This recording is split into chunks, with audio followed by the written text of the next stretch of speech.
Et voici votre émission Il est écrit.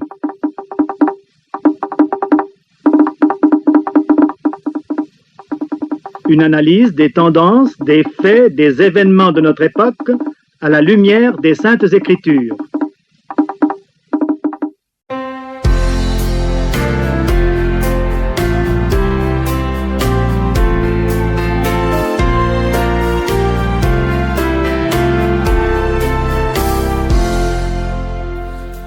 Fidèles auditeurs et vous tous qui nous rejoignez pour la première fois, bonjour et surtout bienvenue à Il est écrit, votre magazine d'édification spirituelle que l'Église adventiste du 7e jour vous propose chaque samedi matin dès 7 heures.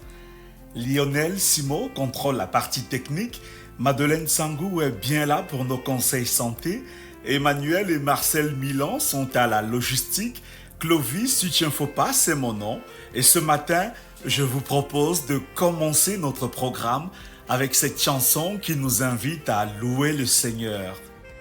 Alléluia, amen, amen, alléluia, amen.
Dans la suite de notre programme, nous continuons à parler des réseaux sociaux. Les experts estiment qu'environ un tiers de la population mondiale visite régulièrement les réseaux sociaux grâce à leur téléphone portable qui aujourd'hui est devenu un objet incontournable. Dans certains pays même, l'utilisateur moyen consulte son téléphone plus de 220 fois par jour. C'est énorme et cela n'est pas sans danger. Voilà pourquoi ce matin, il est écrit tire la sonnette d'alarme sur les conséquences pour notre santé physique d'une utilisation immodérée des réseaux sociaux. Dans la méditation du jour, nous parlerons de la marche avec Jésus. Selon un auteur chrétien, celui qui marche avec Dieu n'est pas facilement agitable. C'est quelqu'un qui a une paix intérieure, quelles que soient les situations difficiles qui lui arrivent. La marche, en effet, est une métaphore que la Bible utilise souvent pour décrire la communion de l'homme avec Jésus. Que signifie marcher avec Jésus? Qu'est-ce que cela implique? Et quels sont les obstacles dans notre marche avec lui? Y a-t-il des avantages à marcher avec Jésus? Restez des nôtres, chers amis, alors que nous répondrons à ces questions et à bien d'autres encore. Nous finirons enfin avec notre page de nouvelles pour voir comment l'Église avance ici et ailleurs. Si vous nous rejoignez maintenant, vous êtes bien sur la 93.5 FM et c'est la CRTV, station régionale de l'Ouest, et vous faites bien d'écouter le magazine Il est écrit, un programme conçu pour votre épanouissement total. Surtout, restez des nôtres.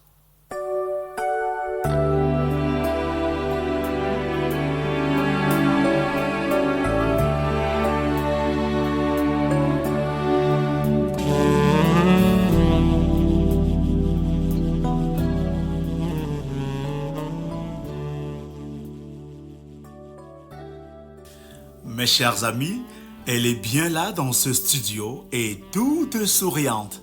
Elle, c'est Madeleine Sango. Bonjour ma chère amie. Bonjour mon cher Clovis et bonjour à vous aussi qui nous écoutez ce matin. La semaine dernière, vous avez abordé pour nous les conséquences pour notre santé mentale d'une utilisation abusive des réseaux sociaux.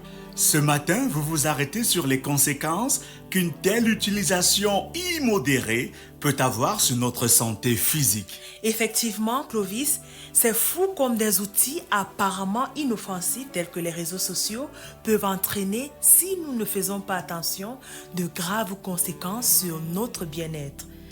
Mes chers amis, le smartphone à travers lequel nous accédons généralement aux réseaux sociaux a été conçu pour nous faciliter la tâche au quotidien. Cependant, son utilisation abusive peut aussi favoriser la présence de plusieurs maladies dans notre corps. Voici pour nous ce matin quelques conséquences de l'utilisation abusive de cet outil aussi utile que dangereux sur notre santé physique. 1. Les troubles de l'attention et du sommeil. Une étude montre que les jeunes qui sont accros au téléphone ne sont pas concentrés en classe, ce qui entraîne une baisse des résultats scolaires. Autre chose, les personnes accros au téléphone ont des troubles du sommeil, ce qui peut entraîner des conséquences telles que les migraines. 2. Les troubles de la vue. Les personnes qui sont toujours sur leur téléphone exposent continuellement leurs yeux à la lumière bleue qui est très néfaste pour les yeux car elle entraîne des troubles visuels. 3. Les troubles de l'alimentation et l'augmentation de la sédentarité. Le fait d'être sur notre téléphone toute la journée nous pousse à rester sur place, nous empêchant de faire de l'exercice et de manger à des heures régulières. Cela entraîne bien évidemment la prise de poids qui peut conduire à l'obésité et aux maladies cardiovasculaires. 4. Les risques d'accident. Quand on devient accro aux réseaux sociaux, on a tendance à utiliser le téléphone là où on ne devrait pas, c'est-à-dire à la douche, à la cuisine, en conduisant ou encore en traversant la route. Cela peut entraîner des accidents de la route, des explosions de gaz dans les cuisines ou encore des électrocutions dans les douches. 5. Les risques d'exposition à des ondes électromagnétiques.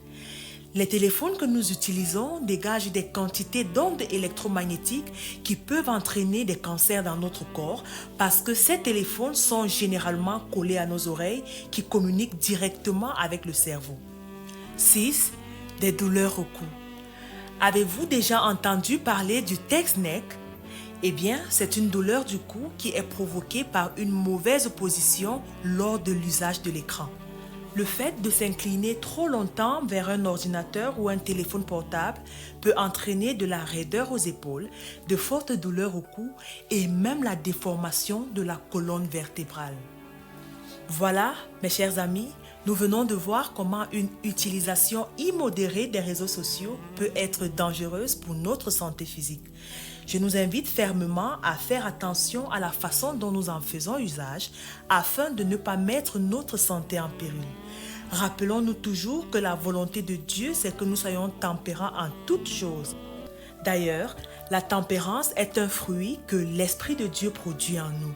Confère le livre de Galates chapitre 5 au verset 22. C'est tout pour ce matin, mon cher Clovis, mais prenons déjà rendez-vous la semaine prochaine puisque nous aborderons d'autres aspects liés à la mauvaise utilisation des réseaux sociaux. Bon sabbat à tous. Bon sabbat, ma chère Madeleine. Nous avons déjà hâte de vous retrouver samedi prochain pour la suite de cette série décidément très passionnante sur la mauvaise utilisation des réseaux sociaux.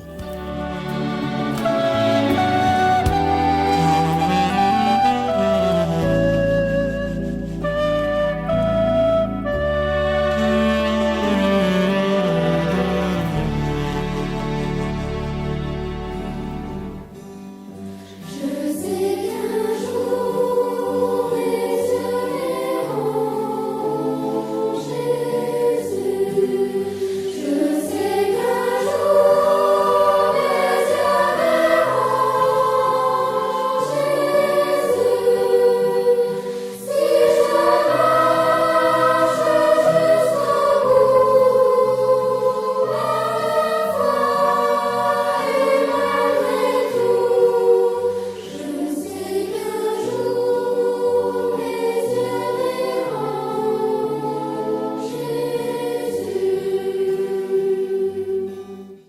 Mes chers amis, dans le psaume 128 au verset 1, il est écrit « Heureux tout homme qui craint l'Éternel, qui marche dans ses voies ».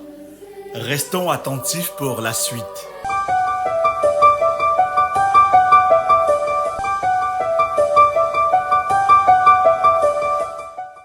Mesdames et messieurs, chers amis, la marche est sans nul doute une activité enrichissante qui a inspiré bien des hommes. Écrivains, éducateurs, philosophes, sportifs et religieux pour ne citer que cela, tous sont fascinés par la dynamique de la marche, sa symbolique et la réflexion qu'elle favorise. Jean Giono disait, je cite, « Si tu n'arrives pas à penser, marche. Si tu penses trop, marche. Si tu penses mal, marche encore. » En nous appuyant d'une part sur cette sagesse africaine qui dit « Quand on marche seul, on va vite, mais quand on marche à deux, on va plus loin. » Et sur la parole de Dieu dans Michée au chapitre 4 et au verset 5, où il est écrit « Tandis que tous les peuples marchent chacun au nom de son Dieu, nous marcherons, nous, au nom de l'Éternel notre Dieu, à toujours et à perpétuité. » Je nous propose de réfléchir sur le thème évocateur suivant. Marcher avec Jésus, vocation au discipulat. Marcher avec Jésus, selon Martin Luther, c'est vouloir en toute chose ce que Jésus veut. Vouloir sa gloire et ne rien désirer pour soi-même, ni ici-bas, ni dans l'au-delà. Or, le prophète Amos au chapitre 3 et au verset 3 pose cette question légitime. Deux hommes marchent-ils ensemble sans en être convenus? Peuple de Dieu, en quoi notre marche avec Jésus est-elle une vocation au discipulat? Quel en est le coût et pour quelle finalité? On raconte l'histoire d'une jeune femme qui désirait fréquenter l'université. Alors qu'elle remplissait la demande d'admission, son cœur se serra devant la question suivante. Êtes-vous un leader? Étant à la fois honnête et consciencieuse, elle répondit non. Puis, s'attendant au pire, elle posta sa demande. À sa grande surprise, elle reçut la réponse suivante.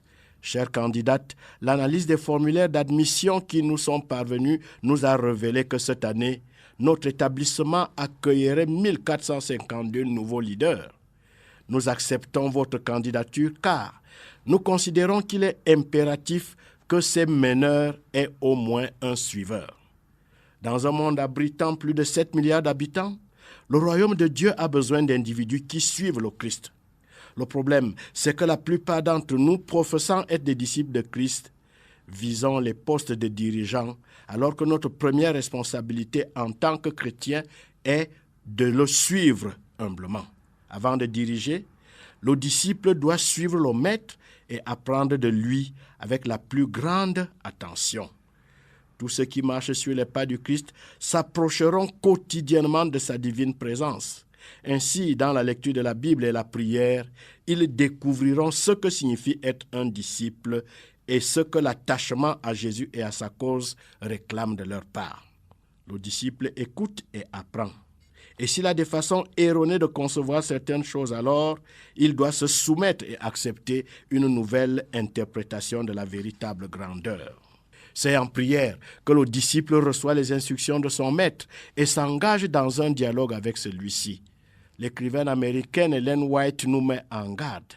Elle dit « Il est impossible que l'âme s'épanouisse si l'esprit ne s'engage pas dans l'exercice particulier que constitue la prière. » Et dans le même ordre d'idées, Michel Janva déclare « Marche pour la vie, c'est aussi une marche de prière. » Peuple de Dieu, dans notre communion avec Jésus, la discipline spirituelle qu'est la prière lie nos cœurs étroitement avec le sien pour que nous le suivions naturellement dans l'éternité, et ce, peu importe le coût. Un chrétien victorieux et efficace est un individu qui a tout d'abord marché dans les pas de Jésus, lequel déclare « Je suis le chemin, la vérité et la vie, nul ne vient au Père que par moi » Jean chapitre 14 au verset 6. Considérons ce matin l'épisode de Luc au chapitre 9, versets 57 à 62, afin de tirer un enseignement du dialogue entre Christ et 3 de ses fidèles.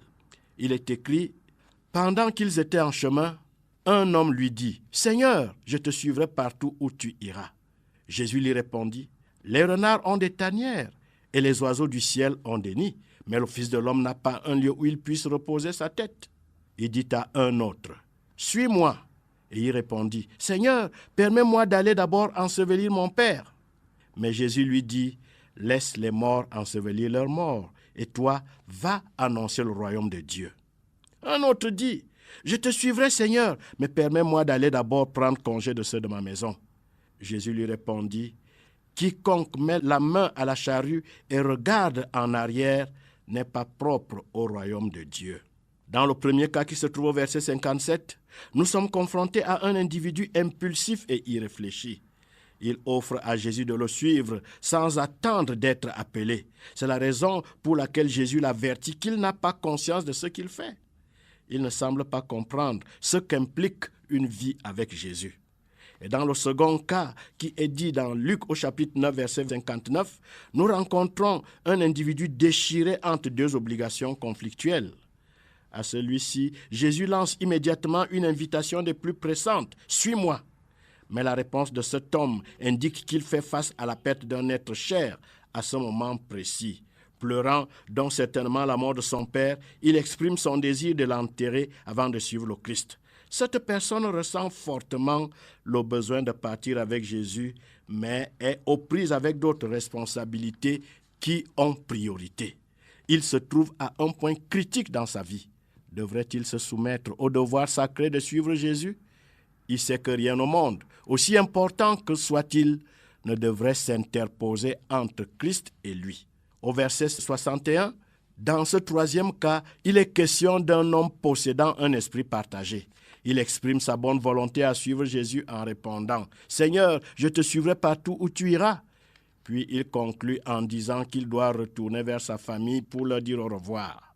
Nous en déduisons qu'il comprend que suivre Jésus est la bonne chose à faire, mais pas avant d'avoir réalisé ses projets. En d'autres mots, il ira selon ses propres conditions. Ces situations présentent peut-être des raisons plausibles pour ne pas suivre Jésus sans délai. Combien d'entre nous avons déjà évoqué de pareils prétextes? Ou avons-nous précipitamment accepté d'offrir nos services pour ensuite nous désister?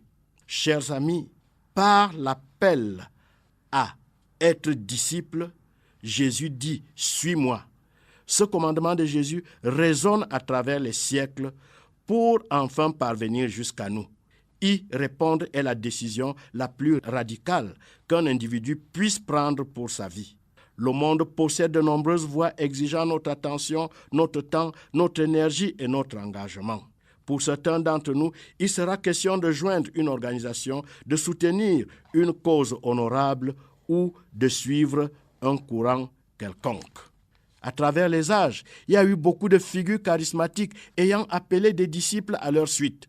Des prétendus Christ forment des adeptes au sein de leur secte et des pop stars s'attirent des foules immenses. Pourtant, parmi toute cette cacophonie, une voix s'élève au-dessus de tout autre, l'appel du disciple.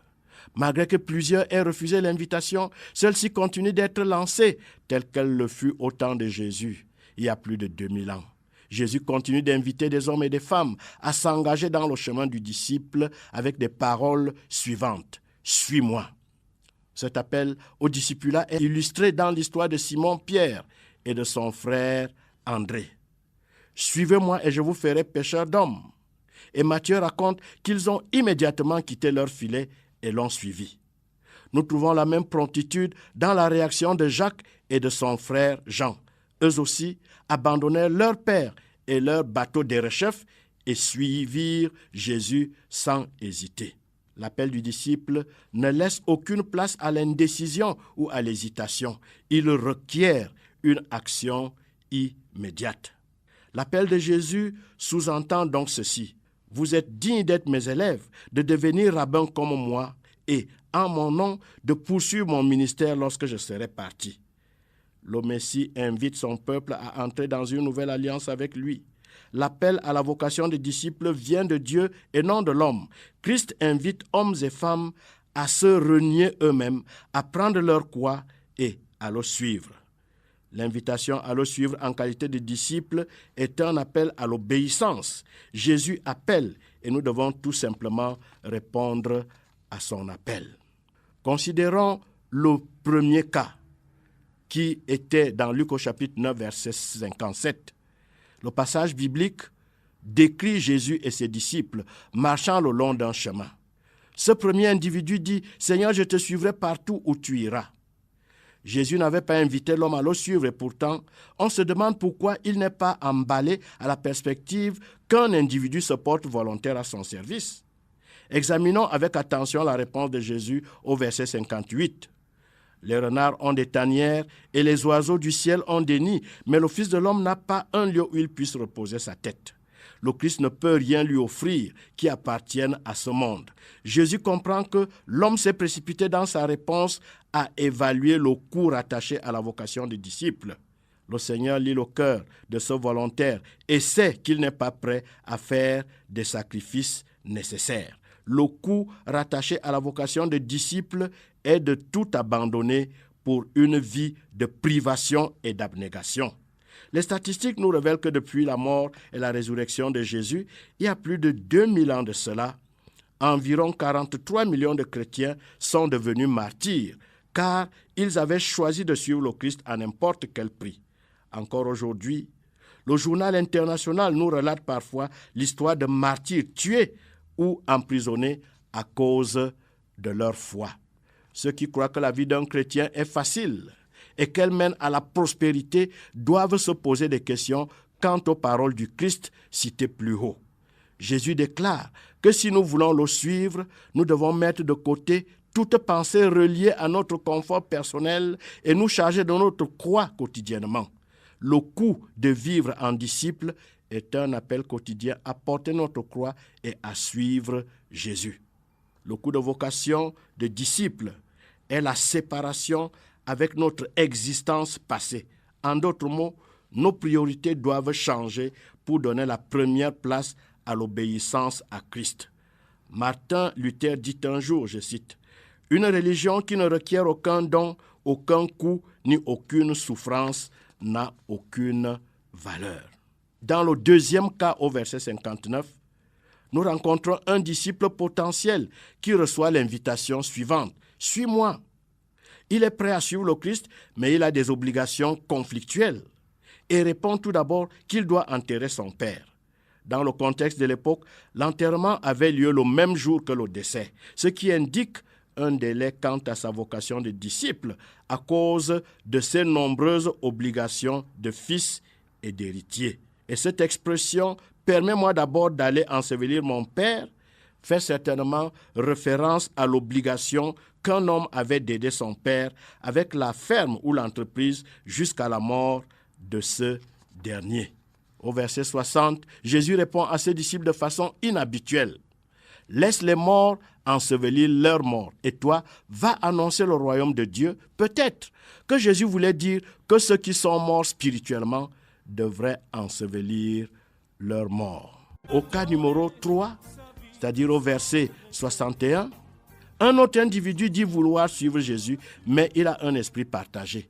L'homme désire faire demi-tour afin de dire au revoir à ses bien-aimés. Si nous le prenons au pied de la lettre, il semble qu'il désire simplement informer sa famille de sa décision de suivre le Christ et de leur dire au revoir. Mais en étudiant ce passage de plus près, nous comprenons qu'il désire plutôt prendre le temps de mettre ses affaires en ordre. En d'autres mots, il veut réaliser certaines choses avant de suivre Jésus. Le problème est qu'en retournant chez lui pour saluer les siens, ces derniers pourraient l'influencer de façon négative. Ce retour fournirait à son entourage l'occasion de lui donner son point de vue sur ses décisions. Chez lui, il finirait peut-être par s'occuper de choses et d'autres, et cette distraction pourrait retarder ou changer sa décision de retourner vers Jésus. La conséquence à la vocation des disciples est qu'il nous faut aimer notre famille sans toutefois leur permettre d'entraver notre amour pour Dieu et notre désir d'obéir à ses commandements. Plusieurs parmi nous voudraient suivre le Seigneur. Mais nous avons toujours évoqué ces justificatifs qui nous disent d'aller d'abord enterrer notre Père, d'aller d'abord dire au revoir à notre famille. Plusieurs chrétiens potentiels en pleine conversion se sont perdus à cause de la pression émotionnelle qu'ont exercée des membres de leur famille pour les dissuader de suivre le Christ. La Bible est catégorique à ce sujet. Nous devons obéir à Dieu plutôt qu'aux hommes. Il n'y a pas de demi-mesure, il n'y a pas de si, il n'y a pas de mais ou de d'abord lorsque nous voulons suivre le Christ.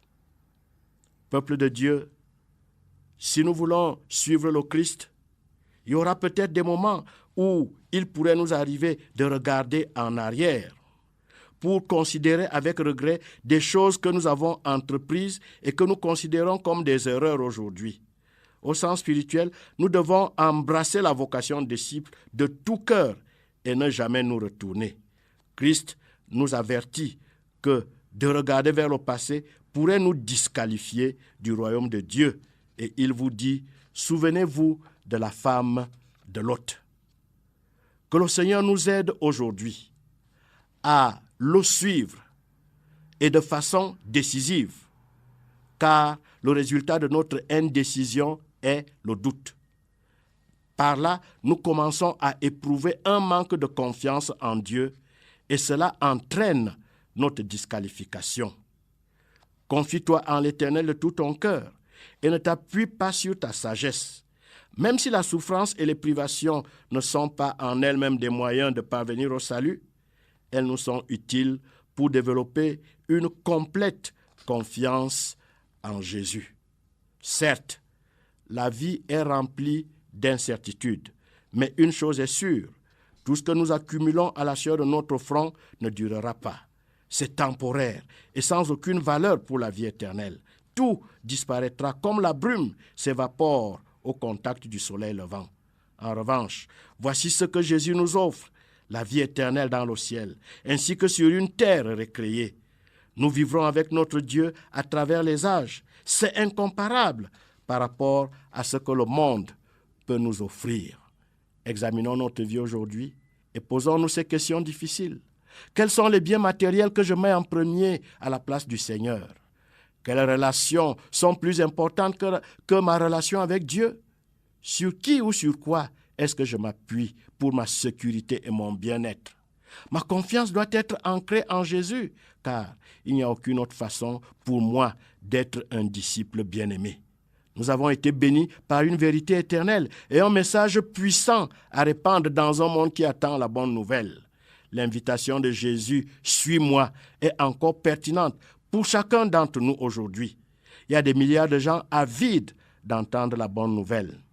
Voulons-nous marcher avec Jésus, renoncer à notre confort matériel, tout sacrifier et aller faire des disciples pour Jésus? Que Dieu vous bénisse alors que vous priez ardemment pour la pluie de l'arrière-saison et qu'il répande celle-ci en réponse à l'engagement que nous prenons vers une véritable vie de disciples.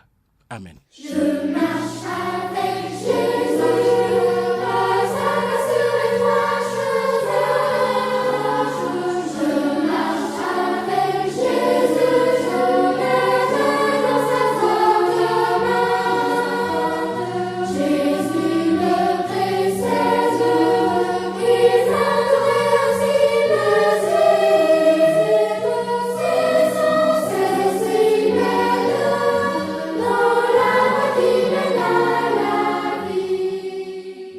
Vous venez d'écouter la méditation intitulée « Marcher avec Jésus, vocation au discipulat ».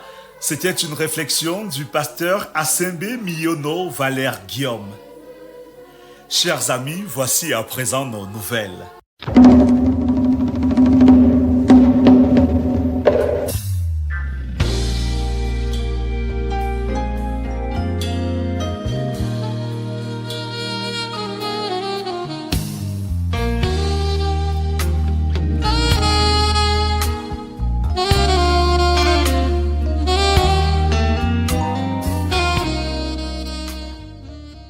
Dans le cadre du réveil et de la réforme, nous lisons toujours un chapitre de la Bible chaque jour et cette semaine, dès demain dimanche, nous lirons dans le livre de Genèse du chapitre 11 au chapitre 17. L'autre lecture de la semaine se fera dans le livre intitulé Patriarches et prophètes au chapitre 2. Chaque jour, à 7h le matin ou 7h le soir, nous allons prier pour être remplis du Saint-Esprit. Nous allons prier aussi pour les malades dans nos familles.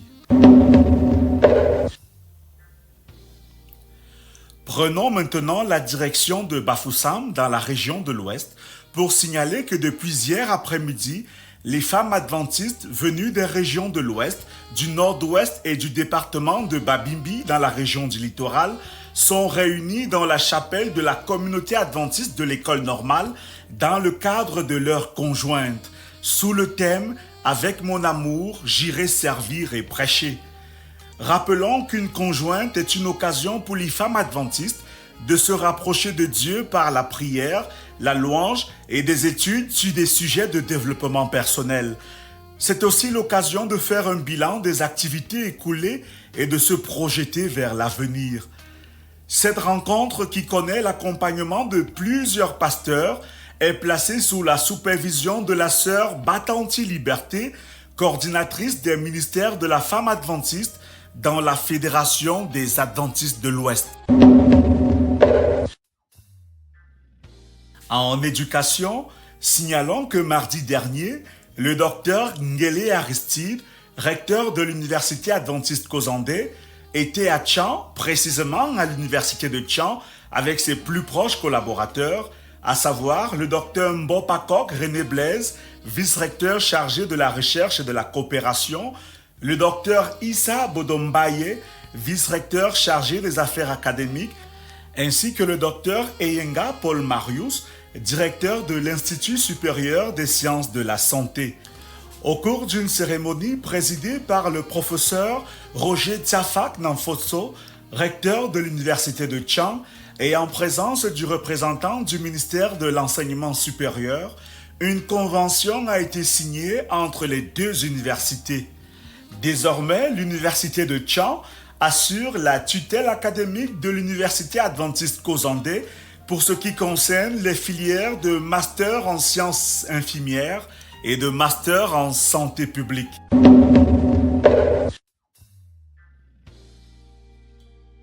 Restons en éducation pour signaler que les personnels du complexe scolaire adventiste d'Odja et ceux du collège adventiste de Yaoundé se retrouveront demain dimanche de 7h30 à 12h pour une retraite spirituelle, laquelle aura pour principal orateur le docteur Roger Vincent Samet, président de l'Union Mission des Adventistes du Centre-Ouest Cameroun, lequel sera accompagné de son secrétaire exécutif, le pasteur Omer Arissine Konda, et de l'administrateur financier, l'ancien d'église Yves Kemdje. Au cours de cette retraite spirituelle, il sera question de supplier le Seigneur pour le bon déroulement des activités du 3e trimestre, mais aussi pour la réussite des élèves aux différents examens officiels. À l'étranger, en Jamaïque, les adventistes ont offert il y a 2 semaines 70 lits modernes d'une valeur de plus de 115 millions de francs CFA à plusieurs hôpitaux publics du pays au cours d'une cérémonie ayant eu lieu à l'église adventiste Andrews Memorial de Kingston en présence du représentant du ministère de la Santé.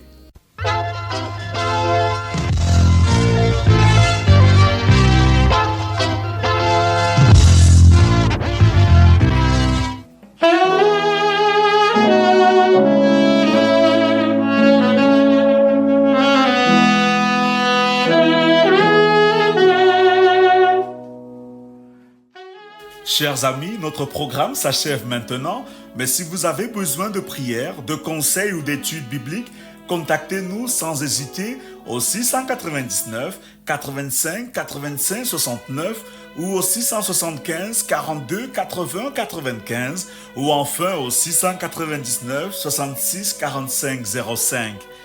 Merci à la grande équipe de la CRTV Ouest pour la mise en onde de ce magazine semaine après semaine. Clovis Sutienfopa, c'est mon nom, et ce sera avec un plaisir renouvelé que je vous retrouverai samedi prochain lorsqu'il sera 7h. Mais d'ici là, souvenons-nous qu'il est écrit « Je vous laisse la paix, je vous donne ma paix, je ne vous donne pas comme le monde donne.